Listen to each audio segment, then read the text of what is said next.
CUET का exam दे दिया, result भी आ जाएगा।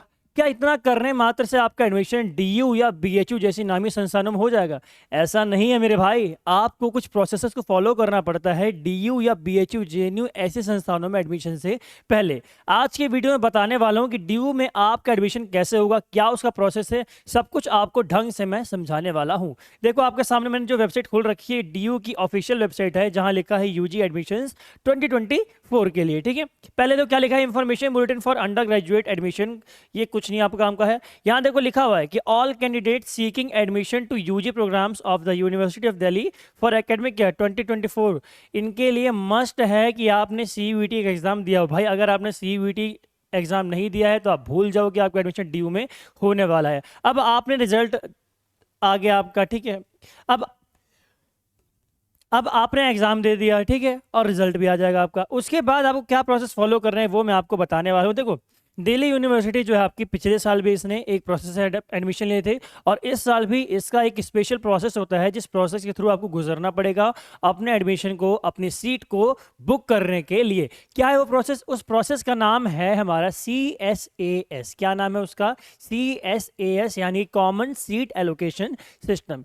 ये सिस्टम क्या है? देखो जब मेरिट में एडमिशन होते थे ना, तब ऐसा कोई सिस्टम नहीं था। अब कॉमन सीट एलोकेशन सिस्टम क्या है इसको समझ लो आप। ये 3 फेज में आपका होता है, ठीक है। आपने सीयूईटी का एग्जाम दे दिया, एग्जाम देने के बाद भी आपको 3 फेज से गुजरना पड़ेगा डीयू में एडमिशन के लिए। फर्स्ट फेज क्या आपका? Submitting the CSAS application form, यानी कि जब भी CSAS का एप्लीकेशन फॉर्म आएगा वेबसाइट पर, तब जाके आपको उस एप्लीकेशन फॉर्म को फिल करना पड़ेगा। तो फर्स्ट ऑफ ऑल क्या इंपॉर्टेंट है आपके लिए? उस एप्लीकेशन फॉर्म को फिल करना, ठीक है। देन सेकंड फेज में आपका होगा प्रेफरेंसेस, यानी कि आप अपने प्रेफरेंसेस भरेंगे, फिल करेंगे उस पोर्टल पर कि आपको कौन से कॉलेज में एडमिशन लेना है और कौन सा कोर्स आप ऑप्ट करना चाहते हैं। यानी कि आप अपनी प्रेफरेंस लिस्ट बनाएंगे ऐसे करके कि आपको कौन कौन से कोर्सेज के लिए कौन कौन से कॉलेज में एडमिशन आपको लेना है, ठीक है। आपने प्रेफरेंसेस फिल कर दी। फिर आपका होगा सीट एलोकेशन, यानी कि डीयू आपका आपके मेरिट के थ्रू डीयू क्या करेगा? डीयू एक मेरिट लिस्ट निकालेगा, ठीक है, मेरिट लिस्ट निकालेगा। इसी मेरिट लिस्ट में आपका नाम होगा,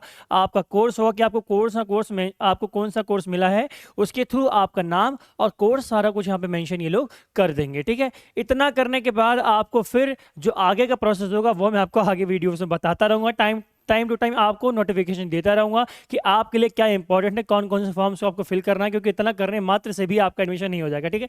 यहाँ पर आपको मिलेगा अपना कॉलेज, क्या आपको कॉलेज कौन सा मिला है, फिर कॉलेज में क्या प्रोसेस होगा ये मैं आपको आने वाली वीडियोज में टाइम पर बता दूंगा, ठीक है। अब बात करें कि ये CSAS का जो पोर्टल है ये कब ओपन होगा, कब इसके फॉर्म्स फिल होंगे। तो देखो अभी तक जो ऑफिशियल नोटिफिकेशन था उसके थ्रू हमें पिछले साल के एजम्पशंस के थ्रू हम लगा सकते हैं कि भाई आपका 31 मार्च लिखा हुआ है, सॉरी ये 25 मई होना चाहिए।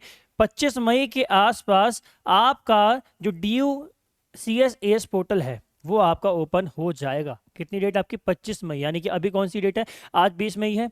आपका 21, 22, 23, 24, 25, यानी कि जब तक आपके एग्जाम खत्म होंगे तब तक आपका डीयू का जो आपका CSAS पोर्टल है वो आपका ओपन हो जाएगा। आपको उस पोर्टल पे जाके अपने एप्लीकेशन फॉर्म को फिल करना है और आगे की जो फर्दर डिटेल्स होंगी वो सारी सारी फिल करके आपको एडमिशन के लिए अपना स्लॉट बुक करना है, ठीक है। तो ये सारे आपके प्रोसेस जिनको आपको फॉलो करना है, इन प्रोसेस के थ्रू ही आप डीयू जैसे नामी संस्थानों में अपने कॉलेज या अपनी सीट बुक कर पाएंगे, ठीक है। बाकी आपके कोई भी डाउट्स हो तो आप कमेंट कर देना, मैं उनका आंसर दे दूंगा, मैं रिप्लाई सबका देता हूँ, ठीक है। तो आपको क्या करना है, कमेंट में अपने डाउट्स पूछ लेने हैं। आज की वीडियो में इतना ही। जय हिंद, जय भारत।